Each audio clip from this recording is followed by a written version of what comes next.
শিক্ষক তোমাকে বলে না যে আশফুল নিয়ে গান বাজনা গাও, তালিবালি দাও, সম্মান হবে মৃত ব্যক্তির। ও মারা গেলে তোমরা সবাই ঢোল তবলা নিয়ে পৌঁছে যাও, প্রথম দিন থেকে সম্মান করো তাকে। বুঝি 50 বছর অপেক্ষা করার পর তুমি গান বাজনা বাজাও, সম্মান করবা ফ্রম দ্য ডে ওয়ান, প্রথম থেকে করো তাকে সম্মান। আউযু বিল্লাহি মিনাশ শাইতানির রাজিম। হাট্টি ম্যাটিম টিম শিখেছে তো বউ তাকে, এগুলো শিখবা কবে থেকে বলো? হাট্টি ম্যাটিম টিম শিখো তো। আমি চিন্তা করি মাঝে মধ্যে হাট্টি ম্যাটিম টিম এটা কি জানি, আল্লাহ জানে। এটা কি গরু ছাগল নাকি পাখি নাকি মানুষের মতো কিছু, এটা কি? তবে এটা দুটো শিং থাকবে, এটা ডিম পাড়বে, এতটুকু কনফার্ম আমরা। এটা কি? এটা বাচ্চা প্রসব করবে না, বাদুর যেরকম করে, ঘোড়া যেরকম করে, গরু যেরকম করে, মানুষ যেরকম পেটে বাচ্চা প্রসব করে, এটা এরকম প্রসব করবে না, এটা ডিম পাড়বে। এটা কি করবে?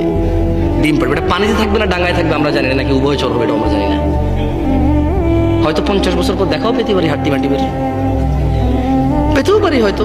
তবে তোমরা সেদিন চিনবা কিভাবে বলো তো? এটাকে দুটা শিং থাকবে, এটা ডিম পাড়বে। তার মানে এটা মুরগির মতো ডিম পাড়বে, কিন্তু শিং থাকবে গরুর মতো, শিং থাকবে ছাগলের মতো, হরিণের মতো, কিন্তু এটা ডিম পাড়বে মুরগির মতো, হাঁসের মতো, কোয়েল পাখির মতো, টিয়া পাখির মতো। কেমন শেখো, দেখা পেতেও পারো, তোমার নাতিপতি পেয়ে যাবে এই হাট্টি মাটি। কেন আসছো এই মাহফিলে আমি জানি না, আমাকে কেন ডাকছো তো দূর থেকে? বললাম আমি জানি না। গত বছর এখানে মাহফিল হয়েছে, আগের বছর হয়েছে। এই চেয়ারম্যান সাহেব উনি প্রতিদিন কোনো না কোনো প্রোগ্রামে যেতে হয়, রাইট? দাওয়াত পায়, সম্মান পায়, আলহামদুলিল্লাহ যায়। কিন্তু কি লাভ এই তোমরা প্রতি বছর মাহফিল করে? আরে তোমার বাপের টাকা হলে জীবনে তো ফুল লাগাই না, মানুষ থেকে নাও তো, ফুল লাগাও, বছর একবার করো। তোমার বাপের টাকা দিয়ে একবার দেখিন এরকম জাকজমক করো না, করো না জাকজমক।